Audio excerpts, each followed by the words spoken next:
कक्षा 12वीं के प्यारे विद्यार्थियों, लो जी आ गया आपका अर्थशास्त्र यानी इकोनॉमिक्स का वार्षिक पेपर, जो आपका 4 मार्च को पेपर होगा। उसका मैं रियल पेपर बता रहा हूँ। आप देख सकते हैं हायर सेकेंडरी मुख्य वार्षिक परीक्षा वर्ष 2025 आप देख सकते हैं यहाँ पे। और सेट रहेगा आपका ए रहेगा, पेज रहेगा आपका 8 और टोटल क्वेश्चन आपके 23 रहेंगे। समय 3 घंटा, पूर्णांक आपका 80 का रहेगा। आप देख सकते हैं 80 का रहेगा। और यहाँ पे आपको रोल नंबर डालना है। पूरा देख सकते हैं रियल पेपर है, यही क्वेश्चन और यही पेपर आपके में पूछे जाएंगे। अगर आप चैनल पर नए हो तो चैनल को सब्सक्राइब कर लीजिएगा, वीडियो को लाइक कर दीजिएगा और दोस्तों को ज़्यादा से ज़्यादा शेयर कीजिएगा। और वीडियो के अंत तक बने रहिएगा, मैं बताऊंगा आपको पेपर का PDF कैसे डाउनलोड करना है और कहाँ से करना है। तो निर्देश देख सकते हैं आप, ये रहा आपका पूरा निर्देश। सभी प्रश्न आपको करना अनिवार्य है, पूरा निर्देश आप पढ़ लीजिएगा। देख सकते हैं इंग्लिश मीडियम वालों भी। और पहला क्वेश्चन है आपका, सही विकल्प चुनकर लिखिए। तो पहले का पहला हो जाएगा, व्यष्टि अर्थशास्त्र में निम्न किसका अध्ययन किया जाता है? तो व्यक्तिगत इकाई का अध्ययन किया जाता है। दूसरा है, जब कुल उपयोगिता अधिकतम होती है तो सीमांत उपयोगिता तो शून्य होती है, इसका सही आंसर हो जाएगा। तीसरा है, औसत लागत वक्र का आधार होता है, आकार होता है, तो इसका सही आंसर आपका हो जाएगा, तीसरे का आपका सही आंसर हो जाएगा यू अच्छे जैसा। और चौथा है आपका, कृषि वस्तु के लिए कीमत निम्न सीमा को क्या कहा जाता है? तो न्यूनतम समर्थन मूल्य कहा जाता है। पांचवा है, समूह के बनावट पर ध्यान न देने किसी अर्थशास्त्र की प्रमुख समस्या है, तो इसका हो जाएगा आपका पांचवें का सही आंसर क्या हो जाएगा? समष्टि अर्थशास्त्र हो जाएगा। और छठवा है, भारत का केंद्रीय बैंक निम्नलिखित में कौन सा है? तो RBI हो जाएगा। तो आप इनका स्क्रीनशॉट आप कर सकते हैं। ये रहा आपका पहला, दूसरा, तीसरा, इसका हो जाएगा आपका सही आंसर ये हो जाएगा। तो इनका स्क्रीनशॉट आप कर लीजिएगा फटाफट। ये रहा आपका पूरा आंसर। दूसरा क्वेश्चन है, इंग्लिश मीडियम वाले देख सकते हैं, ये आपका पहला हो जाएगा, देख सकते हैं ये रहा, दूसरा, तीसरा, तो इनका स्क्रीनशॉट आप कर लीजिएगा। क्वेश्चन नंबर आप देखते हैं, दूसरा, रिक्त स्थानों की पूर्ति कीजिए। तो पहला हो जाएगा, एक व्यक्तिगत उपभोक्ता का व्यवहार व्यष्टि अर्थशास्त्र का एक अंक है। दूसरा है, कुल परिवर्तनशील लागत बराबर कुल लागत माइनस तो अस्थिर लागत हो जाएगा। तीसरा है, दीर्घकालीन कीमत को सामान्य कीमत कहा जाता है। राष्ट्रीय आय का अध्ययन व्यष्टि दृष्टिकोण से नहीं बल्कि समष्टि दृष्टिकोण से किया जा सकता है। राष्ट्रीय आय में केवल बिंदी बिंदी आय को सम्मिलित किया जाता है, तो इसका आंसर आपको खुद से बताना है। और 6वें का आंसर देख सकते हैं, ये रहा आपका। और इंग्लिश मीडियम वाले देख सकते हैं, पहला, दूसरा, ये रहा आपका तीसरा, चौथा, पांचवा और छठवां। तो इनका स्क्रीनशॉट आप कर लीजिएगा। सत्य आप देख सकते हैं, व्यष्टि अर्थशास्त्र में समूह का अध्ययन किया जाता है, तो असत्य हो जाएगा। दूसरा है, कीमत तथा मांग में हमेशा सीधा संबंध होता है, तो असत्य हो जाएगा। तो इनका स्क्रीनशॉट आप कर सकते हैं। और अगर आप चैनल पर नए हो तो चैनल को सब्सक्राइब कर लीजिएगा, वीडियो को लाइक कर दीजिएगा। यही पेपर और यही क्वेश्चन आपके में पूछे जाएंगे। तो पूरा सोल्यूशन के साथ मैं बता रहा हूँ आपको। तो तीसरा है आपका, कुल उत्पादन को MP से प्रदर्शित किया जाता है, तो असत्य हो जाएगा। व्यक्तिगत इकाइयों का अध्ययन व्यष्टि अर्थशास्त्र में किया जाता है, सत्य हो जाएगा। उपभोग फलन अपूर्ण रोजगार समस्या की व्याख्या करता है, सत्य हो जाएगा। बैंक दर बढ़ने पर विदेशी नियमन दर देश के पक्ष में हो जाती है, तो सत्य हो जाएगा। तो इनका स्क्रीनशॉट आप कर लीजिएगा। ये रहा आपका, इंग्लिश मीडियम वालों देख सकते हैं, तो ये रहा आपका पहला सत्य हो जाएगा, दूसरा सत्य, तीसरा सत्य हो जाएगा, ये भी आपका, यानी तीसरा आपका असत्य हो जाएगा। ये हो जाएगा सत्य, ये सत्य और ये सत्य हो जाएगा, ये सत्य हो जाएगा। तो इनका स्क्रीनशॉट आप कर लीजिएगा। चौथा क्वेश्चन है, सही जोड़ी बनाइए। तो पहला है आपका NNP, तो इसका सही आंसर हो जाएगा शुद्ध राष्ट्रीय उत्पादन। GNP हो जाएगा, तो सकल राष्ट्रीय उत्पाद हो जाएगा। वस्तु नियमित की कठिनाई तीसरे का हो जाएगा आपका दोहरे सहयोग का अभाव।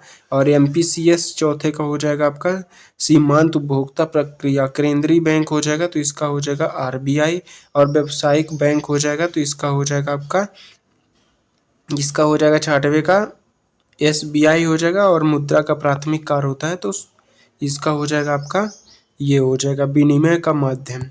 इनका स्क्रीनशॉट आप कर लीजिएगा। इंग्लिश मीडियम वाले देख सकते हैं आपका, ये रहा और ये रहा आपका। अब देखते हैं एक वाक्य या एक शब्द में उत्तर। तो व्यष्टि अर्थशास्त्र का दूसरा नाम लिखो, तो सूक्ष्म अर्थशास्त्र हो जाएगा। जब सीमांत उपयोगिता शून्य होती है तो कुल उपयोगिता क्या होगी? कम। एक निश्चित समय में उत्पादित वस्तुओं की कुल मात्रा कहलाती है। प्रति इकाई का लाभ सूत्र लिखिए। व्यष्टि अर्थ समष्टि अर्थशास्त्र एक दूसरे से क्या संबंध है। और जीडीपी का पूरा नाम तो देख सकते हैं, मूल्य का संचरण मुद्रा का कौन सा कार्य है, तो प्राथमिक कार्य। तो इनका आंसर आपको खुद से बताना है, इसका, तीसरे का, चौथे का और पांचवे का। इसके आंसर आपको खुद से कमेंट में जरूर बताइएगा। और ये रहा आपका इंग्लिश मीडियम वाले, देख सकते हैं पहला, दूसरा, तीसरा, चौथा, पांचवा और छठवां। और सातवां हो जाएगा। छठवां क्वेश्चन है सीमांत उपयोगिता का अर्थ लिखिए और मिश्रित अर्थव्यवस्था की दो विशेषताएं लिखिए। सातवां क्वेश्चन है उत्पादन संभावना वक्र का ढाल कैसे होता है, यह क्या बात यानी बताता है, तो ये क्या बताता है, तो इसका आंसर मैं आपको बता रहा हूँ। कमेंट आंसर का स्क्रीनशॉट आप करते जाइएगा फटाफट। तो ये रहा आपका सातवें का आंसर। छठवें का आंसर आपको खुद से करना है, तो उत्पादन संभावना वक्र का ढाल हो जाएगा। तो इनका स्क्रीनशॉट आप करते जाइएगा। ये रहा आपका सातवें का आंसर। आप देखते हैं आठवां क्वेश्चन सीमांत लागत और औसत लागत में दो अंतर बताना है, 2 नंबर क्वेश्चन रहेगा, अथवा आपको खुद से पढ़ना है। नौवां है आपका बाजार संतुलन का आशय समझाइए। तो ये रहा आपका आठवें का आंसर सीमांत लागत औसत लागत में दो अंतर। तो परिभाषा, गणना और परिवर्तनशील लागत का अर्थ हो जाएगा। 10वां क्वेश्चन है आपका, ये देख सकते हैं 10वां क्वेश्चन सकल राष्ट्रीय उत्पाद से आप क्या समझते हैं। और ये रहा 9वां का क्वेश्चन के आंसर बाजार संतुलन का आशय और मांग में कमी से कीमत संभावना। तो इनका स्क्रीनशॉट आप कर लीजिएगा। 10वां क्वेश्चन है आपका सकल राष्ट्रीय उत्पाद से आप क्या समझते हैं। और 11वां है आरबीआई के दो कार्य लिखिए। तो ये रहा आपका 10वां क्वेश्चन के आंसर। सकल राष्ट्रीय उत्पाद का अर्थ होता है सकल राष्ट्रीय उत्पाद किसी देश के नागरिकों और उसके उद्योगों द्वारा निश्चित व्यवस्था में उत्पादित कुल वस्तुओं सेवाओं का मौद्रिक मूल्य होता है। राष्ट्रीय आय को मापने की विधि उत्पादक विधि, आय विधि और व्यय विधि हो जाएगा। तो इनका स्क्रीनशॉट आप कर लीजिएगा। 11वां आरबीआई के दो कार्य, तो मुद्रायिक नीति का संचालन, बैंकों का नियमन नियंत्रण और केंद्रीय बैंक द्वारा शाखा नियंत्रण की विधि। तो इनका स्क्रीनशॉट आप कर लीजिएगा। ये रहा आपका 12वां क्वेश्चन सीमांत उपभोक्ता प्रवृत्ति को परिभाषित कीजिए। 13वां है राष्ट्रीय आय गणना की किन्हीं दो विधियों के नाम लिखिए। 14 हो जाएगा अल्पकाल का दीर्घकाल किसे कहते हैं। तो ये रहा आपका 12वां क्वेश्चन सीमांत उपभोक्ता प्रवृत्ति की परिभाषा, सामूहिक मांग का अर्थ है। तो इनका स्क्रीनशॉट आप कर सकते हैं। ये रहा आपका। और 13वां क्वेश्चन का आंसर आपका राष्ट्रीय आय की गणना दो विधियों उत्पादन विधि, आय विधि। ये हो जाएगा सरकारी बजट के दो उद्देश्य, तो सर आर्थिक स्थिरता बनाए रखना और संपत्ति बीमा के पुनर्वितरण को बढ़ावा देना। तो इनका स्क्रीनशॉट आप कर लीजिएगा। ये रहा आपका 14 क्वेश्चन अल्पकाल और दीर्घकाल बजट रेखा। तो इनका स्क्रीनशॉट आप कर लीजिएगा। ये रहे आपके आंसर। तो इनका भी स्क्रीनशॉट फटाफट करते जाइएगा। 14 क्वेश्चन हो गया। 15वां क्वेश्चन है अधिनियम वक्र किसे कहते हैं। 16वां व्यष्टि अर्थशास्त्र की कोई 3 विशेषताएं लिखिए। 17वां पूर्ण प्रतिस्पर्धा के कोई 3 लक्षण बताइए। तो इनका स्क्रीनशॉट क्वेश्चन का कर लीजिएगा, सोल्यूशन का भी कर लीजिएगा।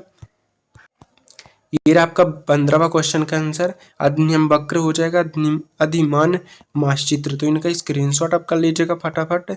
ये रहा आपका 16वां क्वेश्चन का आंसर व्यष्टि अर्थशास्त्र की 3 विशेषताएं। तो ये व्यक्तिगत इकाइयों द्वारा अध्ययन करता है और ये मांग आपूर्ति नियमों पर आधारित होता है। यह संसाधन की कुशल और आवंटन की प्रक्रिया का अध्ययन करता है। तो देख सकते हैं इनका स्क्रीनशॉट आप कर लीजिएगा। ये रहा आपका 17वां क्वेश्चन पूर्ण प्रतिस्पर्धा के कोई 3 लक्षण बताइए। समग्र मांग अर्थ है कोई 2 घटक लिखिए।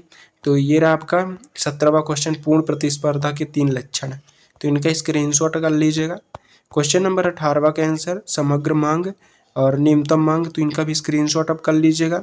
तो ये रहा आपका 19वां क्वेश्चन राजस्व व्यय और पूंजीगत व्यय में भेद कोई 3 बताना है। 20वां क्वेश्चन है जब सीमांत उपयोगिता घटित तो कुल उपयोगिता किस दर से बढ़ती है, चित्र द्वारा समझाइए। अथवा में भी देख लीजिएगा। ये रहा आपका 20वां क्वेश्चन तो हो गया। ये रहा आपका 21वां और ये रहा आपका 22वां सरकारी बजट की परिभाषा करते हुए उसकी विशेषता का वर्णन कीजिए। 23वां है भूमितन संतुलन व्यवहार और संतुलन में 4 अंतर लिखिए। तो इनका स्क्रीनशॉट आप कर लीजिएगा। ये रहे आपके 20, 21 और 22, 23 का आंसर मैं आपको नेक्स्ट वीडियो में प्रोवाइड कराऊंगा। और अगर आप चैनल पर नए हैं तो चैनल को सब्सक्राइब कर लीजिएगा, वीडियो को लाइक कर दीजिएगा, इसलिए कि जैसे मैं इसका सॉल्यूशन डालूंगा तो सबसे पहले आपको नोटिफिकेशन जाएगा। और अगर आपको पेपर का पीडीएफ चाहिए तो डिस्क्रिप्शन पर लिंक है टेलीग्राम और व्हाट्सएप का, उसमें आप जाकर डाउनलोड कर सकते हैं। और ज़्यादा से ज़्यादा वीडियो को शेयर कीजिएगा अपने दोस्तों को। मिलते हैं नेक्स्ट वीडियो में।